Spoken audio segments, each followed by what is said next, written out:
Welcome back to part 2 of how to make a jelly roll rug. So you should have a long rope like this. And so just a couple of things. I have switched out my foot to a walking foot, and I've learned that this makes it so much easier to do. It makes it just like my sewing machine did not like to do it without the walking foot. So I highly recommend getting a walking foot. It just makes it a lot easier to make these rugs. Another thing, so I'm doing the zigzag stitch and I'm making my stitch wider.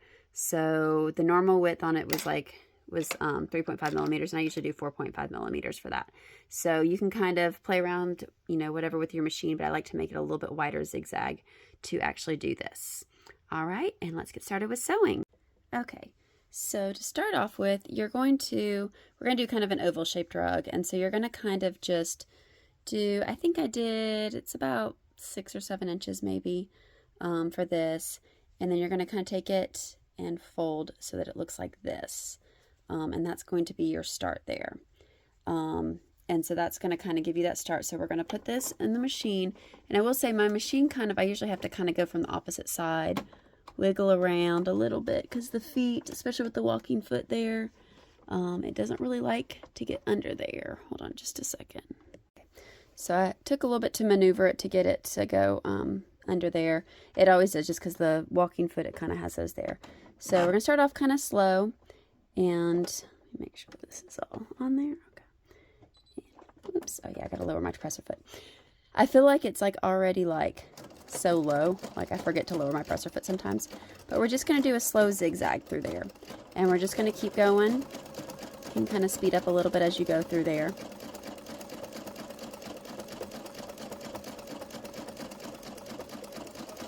Just make sure you keep it centered so that your needle's going on both sides, because you're basically just trying to sew those things together.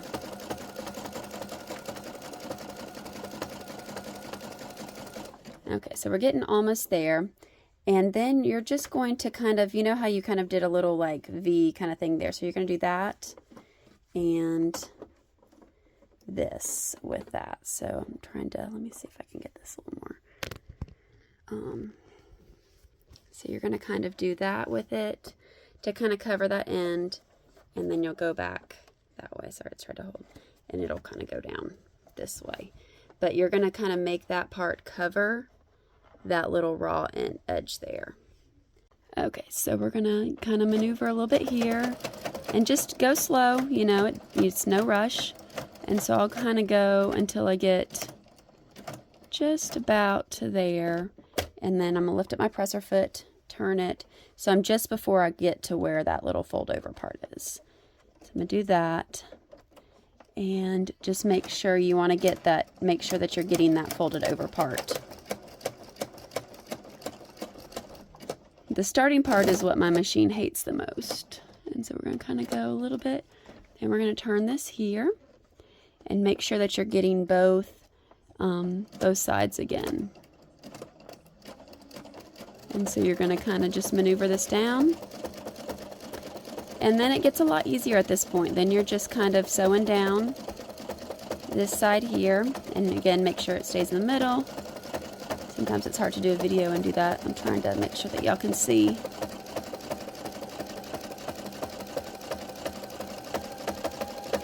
All right. I'm going to go ahead and cut these threads from the beginning so I don't forget to do that later.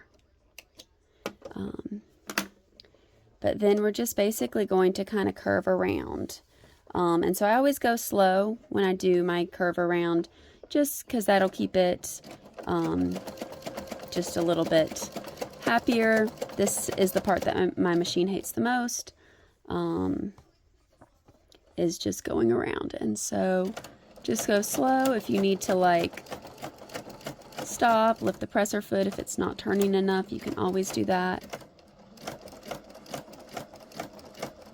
And just again, make sure you're getting both the inside part and the extra piece that you're adding.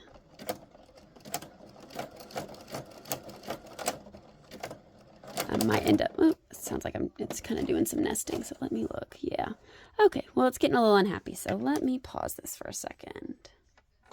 Okay, my machine was getting a little unhappy, so I ripped out those stitches a little bit. And we're going to start over again because sometimes that happens. And that's what you can do. If your machine, you know, starts getting a little unhappy with it, then you can always rip it out. But I will say the walking foot definitely helps. So trying to keep these, though, as flat as possible and going really slow.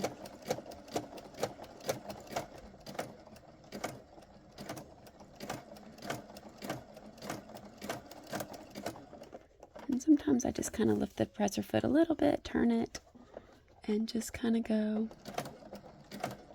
Keep it moving through.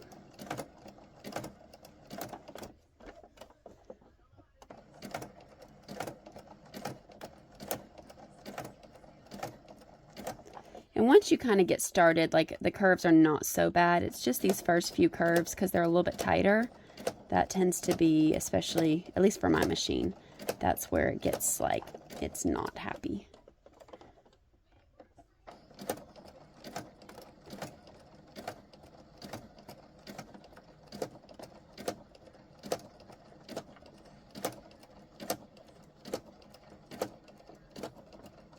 And we're getting around this curve.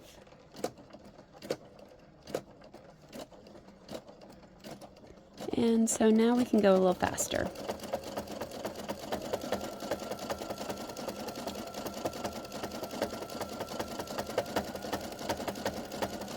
Okay, and we're going to keep going just a little bit. And then you'll just go slow again around the curves. And once it kind of gets bigger, then I'll keep going. And then it's not quite so bad going around the curves. But then you'll just keep going around and around. And I'll show y'all some tips. And just so I'll get a little bit more rows on this. And I'll show y'all some tips coming up. Okay, so one thing that once you're starting to get it a little bit bigger, find something to stack on the side. This is kind of slightly taller than my sewing machine thing, but you want something that's similar height just because you want a flat surface. So I don't really have a big sewing space, so I usually don't make rugs bigger than just you know, a small kitchen size rug or something like that. But yeah, so you want something kind of flat because you don't want your thing to start like bending up or, you know, being crazy. If it does bend up a little bit, I'll show y'all at the very end how to flatten it just a little bit. But, you know, if you have just a slight curve, it's not bad. But if you have it like really where it's like bowling up, then you may want to take out some of your stitches, loosen it up a little bit. Just make sure there's no tension on your working piece here because you want to make sure if you're pulling on it too hard, it's going to make it too tight. So you want to just kind of, so this way, you know, if you have a flat surface there as you're going around, it will just, basically, it gives it some support on that side. And so then as it turns a little bit or goes, then you're going to have that support to kind of help keep it flat. Because otherwise, if it just kind of falls down, then it may give it a little bit of a curve that you don't want. And you want your rug, obviously, to lay flat. So that's something you can kind of stack up books or whatever. I just kind of use random baskets and things that I have sitting on my sewing table here. And so, yeah, so I've seen some gorgeous Jelly Roll rugs where the people have like an entire giant table to make massive rugs, but I don't make big ones like that. So if you have the space, that's great. You can, I see a lot of people do it at their kitchen table, things like that. But yeah, so just having something to support that as you're sewing. So we'll keep going until we get to the end and I will show you how to finish off your rug. Okay, so we're getting to the very end of our rug and we're going to kind of tuck our edge under like that. So I like to kind of cut this just at a little angle just to kind of give myself a little bit so it's not like double layered there. And so we'll kind of just sew down and you'll just want to make sure you kind of keep that tucked so it'll stay. And you'll just keep going.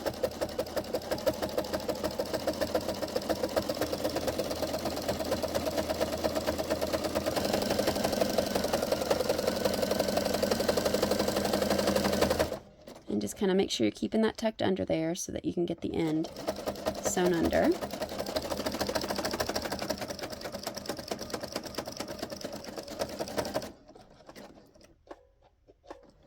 Alright, and then you have finished your rug and I will show y'all what it looks like. Right, so this is the finished rug. It's kind of like buckling up a little bit there. But, oh, you can put your foot in there. Yeah, so this is for my daughter, so she's excited about it. But If it's kind of going up a little bit, you can iron it, or if you have it cupping a little bit, you can kind of iron it. Just lay it down and iron it, and that will help it just to kind of relax those fibers and lay flat. And so yeah, so that is the finished rug, and I love how it turned out. So hope you all enjoyed this tutorial. Have a good day.